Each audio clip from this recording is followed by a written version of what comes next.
Hey, this is Mary from Kamaj Fiber Arts, and today I wanted to show you what a silk lap was. I've had a lot of interest in it, and I thought I would make this little video and show you exactly what a silk lap is. So a silk lap is layers and layers of mulberry silk made into a huge, almost like a bat. In China they use these for the inside of really expensive quilts. So this is only part of one. I mean, the one I had was as big as my California King. It went to the edge of the mattress, so that it's really, really big. And so it comes in layers. There's layers and layers and layers of silk. So this is really a unique product, and it's really fun to spin and even dye. It's really cool. So here is a piece that I dyed. So I cut a piece off of that, and I dyed this in a turkey roaster. So I did a low immersion dye and a low immersion dyeing technique, and and I dyed it, and see how bright it is. Silk dyes really, really well with acid dyes, and maybe one day I'll show you how to do the turkey roaster dyeing thing. So I'll show you how to spin this, and I spun this long draw, and the only reason I did that is because it has a lot of texture in it, so I wanted to keep some of the little curls in it, and it's also a woolen prep. So I'm going to do a woolen draw for a woolen prep. All right, be back in a minute. Okay, so before I show you how to spin that silk lap, let's talk a little bit about ratios and what it has in relation to long draw, because it's going to make your spinning a lot more consistent, and it's going to kind of open up your spinning world a little bit. And whether you make art yarns or technical yarns, if you have these basic skills and techniques, your art yarn's even going to be better. Okay, so for this particular yarn, I'm going to use the woolly winder for the S10, the Lowette S10.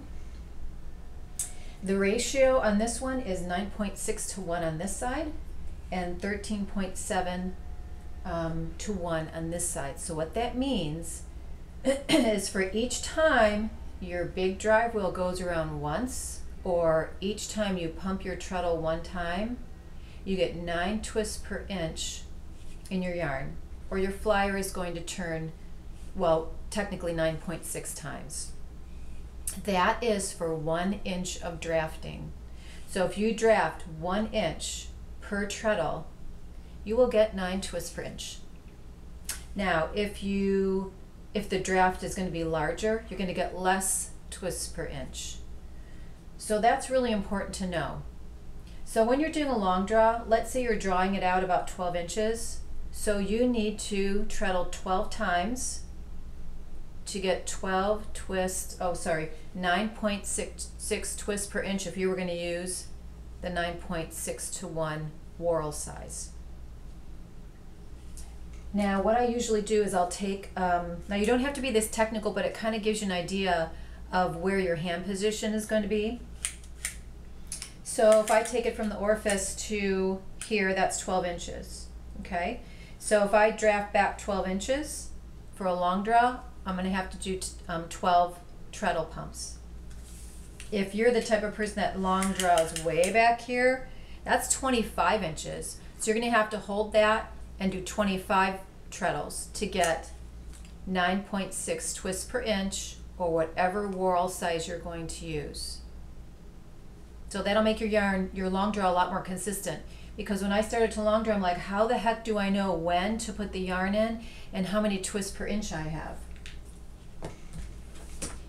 If you use the Etsy twist tool and yarn planner, there is a graph for worsted and for woolen yarns to show you, if I draft an inch, what do I get? If I draft a half an inch, and this is in relation to all your whorl sizes. So this is a really handy booklet, because what if you just have one whorl size? Let's say you have just a 9 to 1. You can change your twist per inch by how your drafting length, or how many times you put twist in for your long draw. So it's really, really a nice basic technical technique to use to just have better yarn.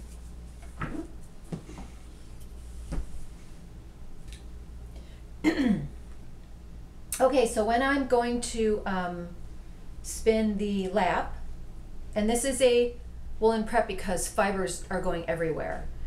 woolen is a little more loftier fiber prep, and it also creates a loftier yarn. So I'm going to just pull off a piece. And this isn't quite like a hanky, where the hanky is pretty much one long piece of silk, and it's really, I think it's more difficult to spin a hanky than it is the silk laps. So what I'm going to do is I'm going to take it right from the center, and I'm going to spin it from here, because I just find it a little bit easier.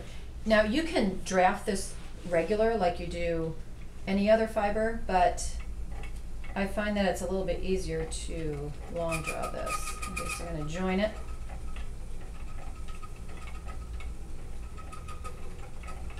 Make sure it takes there. Okay, so we're going to start our little long draw. Okay, so one.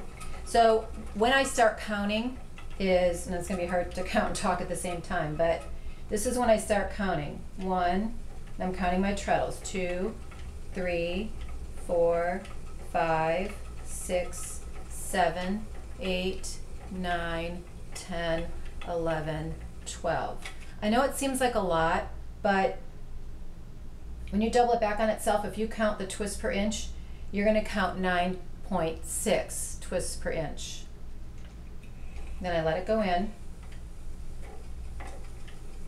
Long draw again. Now, when you come to that 12-inch mark, and if there's a little slub, I just gonna pull it. You want to pinch it here so the twist doesn't travel up into your fiber supply. Now, silk will spin really, really thin. What I find, if I want a little bit thicker long draw, I'm going to bring my hand up to where the fiber supply is and just give a little pinch of a little bit more fiber. It's still going to spin thin. But what's cool about the lap is you're going to see some slubs and some little curlicues coming through.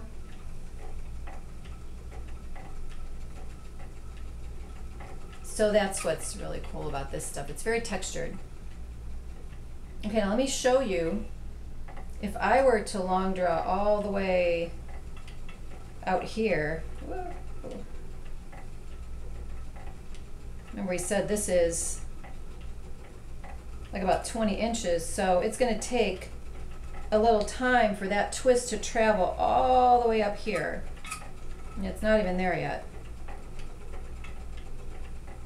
And there it goes. So you see, you need to get that twist, especially the longer you do a long draw, the longer the length is, the longer you need to twist around. And it makes for a consistent yarn. And if you're going to apply this, you know, you need a fair amount of twist. 5.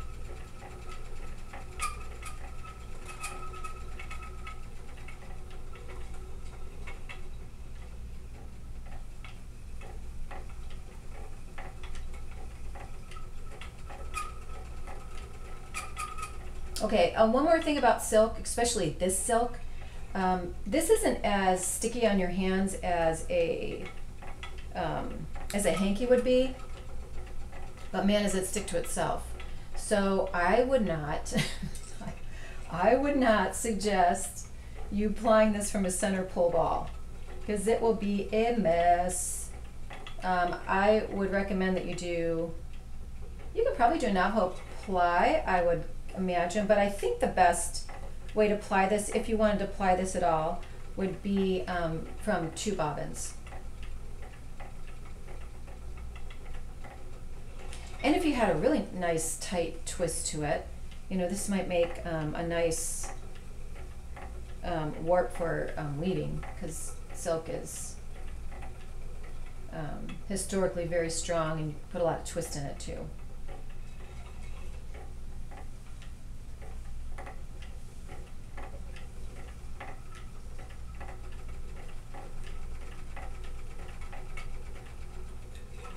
Okay, so we'll do that one more time as we're counting. 1, 2, 3, 4, 5, 6, 7, 8, 9, 10, 11, 12. And that was I counted the number of treadles and you will get 9.6 twists per inch according to the whorl size that I used.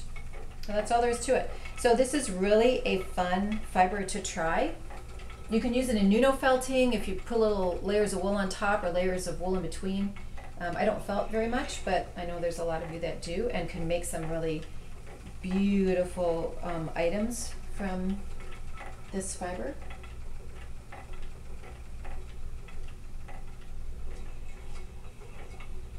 And you can get it through one of our group sales at Kamaj Fiber Arts. Go to kamajfiberarts.com and we have a sign up list for our group sales that we run once a month. And you can get some of this fun fiber. All right, thank you for watching. And look for my dyeing video on how to do the turkey roaster low immersion dyeing for this silk lap. All right, have a great day. Bye-bye.